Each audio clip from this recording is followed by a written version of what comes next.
Mi mbrëma të dashur miqtë e mi. Ja ku jam pranë jush, jam në kuadër të gazetarit, në kuadër të qytetarit, në kuadër të njeriut.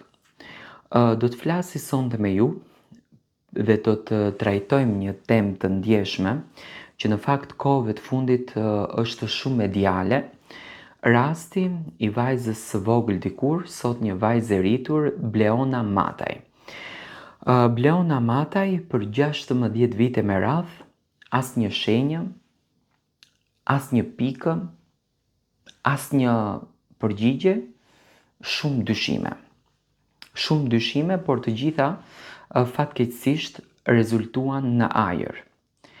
Tani zonja Bukurie, nëna e Bleonës, s'ka lënë televizion pa dalë, s'ka lënë institucion pa shkuar, s'ka lënë derë pa trokitur për të kërkuar vajzën e saj.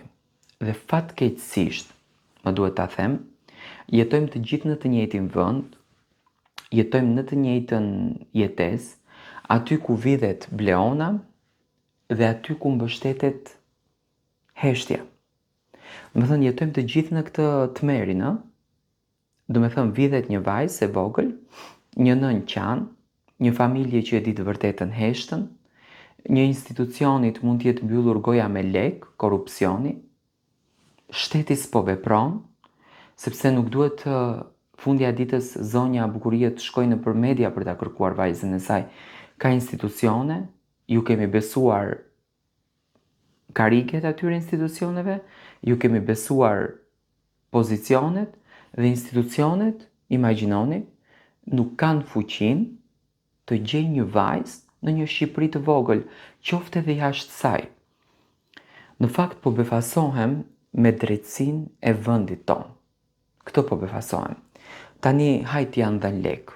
Po sa lek mund të marrësh për një vajzë, duke e parë ti çdo ditë dhe sa fajtor mund të ndjesh, ti që e din të vërtetën, duke e parë çdo ditë që nëna e asaj vajze po shkatërrohet shpirtërisht, po del nëpër media, po qan, po i lutet Zotit edhe thot që unë një ditë do ta gjej.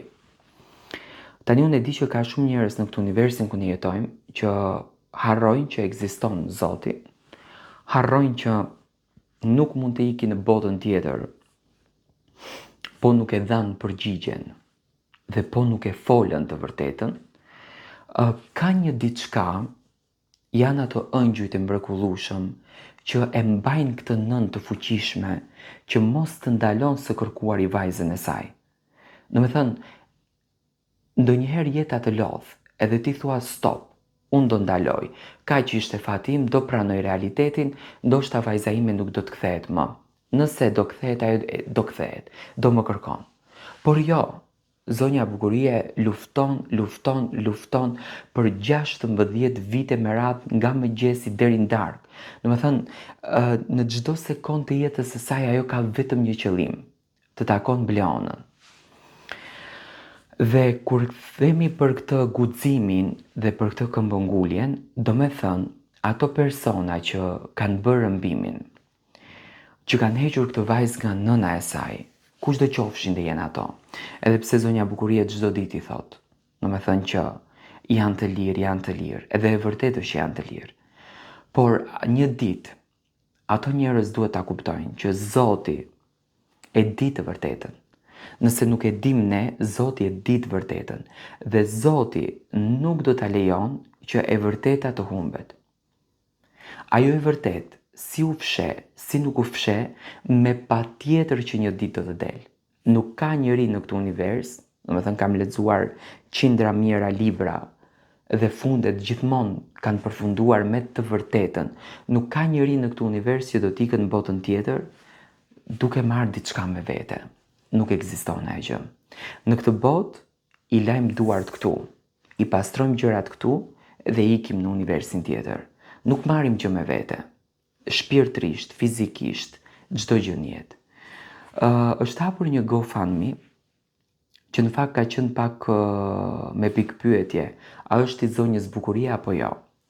Zonja Bukurie sot në televizionin publik shqiptar e konfirmoi që është GoFundMe hapur nga ana e saj. Do të thënë për të ndihmuar këtë nën në të gjitha format financiarisht. për të gjetur Bleona Matën. Dhe di çfarë më dhimbti mua, që zonja Bukurie lëre që po e kërkon dhe shteti nuk është i drejtë dhe nuk e kuptoi domethënë këto institucionet, pse nuk e vën një herë veten e tyre dhe të thonë, prit, le të mendojmë se po bëjmë për fëmijën tonë. Pse nuk e bëjnë këtë gjë?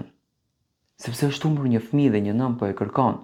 Çfarë ju kushton të zbardhet e vërteta dhe të ulet ajo vajzë me nënën e saj? Nuk mund t'i mohohet nëna kur njët, është një gjë që e ka dhënë Zoti. Dhe zonja Bukurie për 16 vite me radhë, imagjinoni, çdo gjë e ka bërë nga xhepat e vet, se i ka kërkuar dhe lek. Domethënë, ka pas njerëz të pashpirë që i kanë kërkuar dhe nga 300 euro në telefon, më jep 300 euro të sill vajzën. Dhe kjo nën ndoshta edhe në përborxhe ka hyrë dhe i ka dhënë. O sot çfarë historie. Dhe kur e mendoni, sot kjo nën ka hapur një GoFundMe që ta ndihmoni që të gjenë vajzën e saj. Unë do kisha bërë apel tek të gjithë shqiptarët që ta shpërndani sa më shumë këtë video. Le të kontribojmë në këtë GoFundMe, le të japim para për këtë Bleon Mataj që të kthehet sa më shpejt tek nëna e saj. Le të jetë një buxhet i mirë mjaftueshëm për këtë familje, sepse kjo zonja Bukurie, e cila nuk ndalon së kërkuar i vajzën e saj, jam i bindur që ka ëngjëj që i thonë çdo natë, qoftë edhe kur është në gjumë, mos ndalo se ajo shumë afër teje dhe po vjen. Po vjen, e ke afër. Të vërtetën nuk mund ta fshini. Këtë gjë ta hiqni krejtësisht nga mendja. Është më mirë ta flisni, qoftë edhe sikur ta tregoni këtë arsye. Pse e keni bërë? Ndoshta kjo nënë është aq edhe e lodhur sa që edhe mund t'ju fal. Vetëm e vetëm ta përqafoj vajzën e saj dhe për ato vite që i kanë mbetur në jetë jetoj e lumtur. Por 16 vite mos ketë një përgjigje, edhe sikur të mos të jetonte një truall do t'ishte. Domethënë është shumë e çuditshme. Andaj unë apeloj edhe si gazetar që t'i ndihmojmë të gjithë, edhe gazetarës, së nderuar Odeta Dume, sepse vetme nuk mund të bën gjë. Ajo ka më shumë nevojë se kur për të gjithë shqiptarët për t'u adresuar tek ajo, pasi që tashmë e ka rastin në dorë ajo gazetare, dhe le të jemi sa më pranë zonjës Bukurie, duke kontribuar që me këto çmime të vogla që ne mund t'japim, le t'i ndihmojmë që të ketë buxhet të kërkon, të vazhdon të kërkon vajzën e saj dhe le të shkon drejt rrugës që Bleona është. Unë e di që Bleona e ndjen nënën e saj. Unë e di që Bleona është diku pranë nesh. E di që ka njerëz që e din. Ju lutem shumë, vetëdijsoni. Mendoni që është fëmia juaj. Kuptoni ndjenjen e një nënës. Qoftë tregoni vetëm rrugën dhe ikni, lëreni aty. Jam i bindur që ajo nënë do e merr do kujdeset. Nuk ka nevojë për ju. Rëndësi ka që ta ketë vajzën e saj në krah. Andaj GoFundMe që është hapur, domethënë, është i tëri i Bleonës dhe i zonjës Bukurie, dhe atëherë le të investojmë sa më shumë me lek që zonja Bukurie të ketë një buxhet pak më të mirë në këtë rrugtim.